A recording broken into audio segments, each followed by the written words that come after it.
লীগের দালাল যারা, আওয়ামী লীগের দোসর যারা, আওয়ামী লীগের দোসর যারা, এই বাংলায় কোনো আওয়ামী লীগ থাকবে?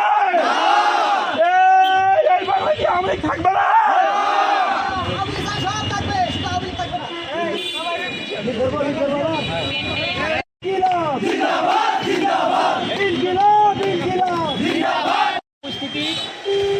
আপনারা জানেন এই 54 বছরের বাংলাদেশে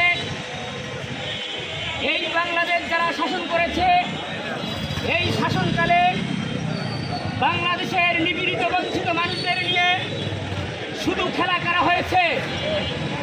আমরা আজকে দুঃখ ভারাক্রান্ত মনে আপনাদের এই সামনে হাজির হয়েছি।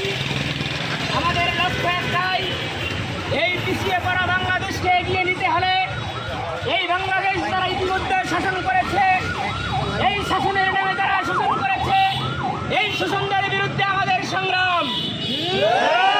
সংগ্রামী উপস্থিতি, আমাদের জাগ্রত হতে হবে। এই বাংলাদেশে শাসনের নামে আর শোষণ করতে দেওয়া হবে না। এই বাংলাদেশের নিপীড়িত বঞ্চিত মানুষদের নিয়ে আর তামাশা করতে দেওয়া হবে না। আজকের এই কাউনিয়ার মাটিতে আমরা উদাত্ত কণ্ঠে বলতে চাই, বাংলাদেশে এই কাউনিয়ার মাটিতে যারা শোষণের নামে রাজনীতি করেছে, তাদের উদ্দেশ্যে আমাদের জিজ্ঞাসা, তাদের উদ্দেশ্যে আমাদের হুঁশিয়ারি, আপনারা সাবধান হয়ে যান। কাউনিয়ার মানুষকে নিয়ে আর কোনো ছিলিবিলি খেলতে দেওয়া হবে না। এই বাংলাদেশে আর কোনো শোষণের রাজনীতি করতে দেওয়া হবে না। আওয়ামী লীগ সহ যে সকল রাজনৈতিক দল বাংলাদেশ শাসন করেছে, তাদের উদ্দেশ্যে আমাদের আজকে হুঁশিয়ারি থাকবে, বাংলাদেশের মানুষকে নিয়ে কেউ আর ছিনিমিনি খেলতে পারবেন না। আজকের এই সমাবেশ, বিক্ষোভ সমাবেশ থেকে আমাদের একটি মাত্র স্লোগান হবে, দিল্লি না ঢাকা, দালালি না রাজপথ, ইনকিলাব ইনকিলাব, ইনকিলাব ইনকিলাব। সকল শোষণের বিরুদ্ধে, সকল শোষণপীড়িত রাজনৈতিক দলের বিরুদ্ধে আমাদের জিরো টলারেন্স। আওয়ামী লীগ সহ যারা শোষণের নামে রাজনীতি করবে, তাদের রাজনীতি এই বাংলাদেশের মাটিতে করতে দেওয়া হবে না। ইনকিলাব ইনকিলাব, ইনকিলাব ইনকিলাব, দালালি না রাজপথ, দালালি না রাজপথ, দিল্লি না ঢাকা, দিল্লি না ঢাকা, বাংলাদেশ বাংলাদেশ।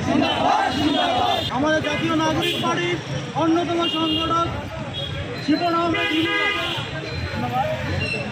আজকে আমরা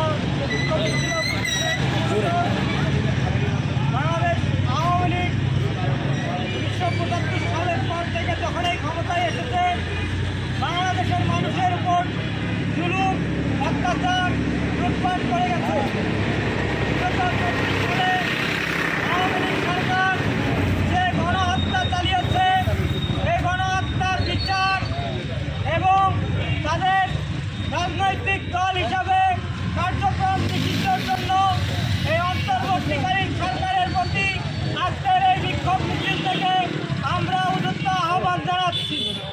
যদি এই ফ্যাসিস্ট গণহত্যাকারী দল আওয়ামী লীগকে নিষিদ্ধ করা না হয়, আমরা এই ছাত্র সমাজ 24-এর 5ই আগস্টের মতো আবার রাজপথে থাকবো ইনশাল্লাহ। এই বলে আমার সংক্ষিপ্ত বক্তব্য এখানে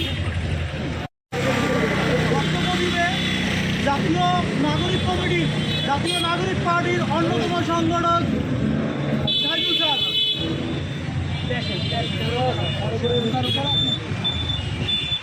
সংগ্রামী বন্ধুগণ, আপনারা জানেন আওয়ামী দুঃশাসন থেকে বাংলাদেশকে মুক্ত করেছে এই বাংলাদেশের সমাজ, ছাত্র সমাজ নতুন পার্টি গঠন করেছে নাগরিক পার্টি।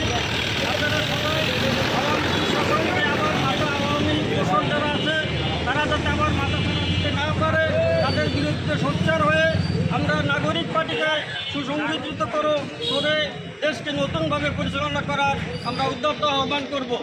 আমরা সবাই নাগরিক পার্টির ছায়াতলে নাগরিক পার্টিকে সুসংগঠিত করে আমরা দেশকে নতুনভাবে আমরা সৃষ্টি করব, এই আহ্বান ব্যক্ত করে আমি শেষ করছি। আসসালামু আলাইকুম। দিল্লি না ঢাকা, দালালি না রাজপথ, দালালি না রাজপথ, ওয়াকার না হাসনাত, 1 2 3 4।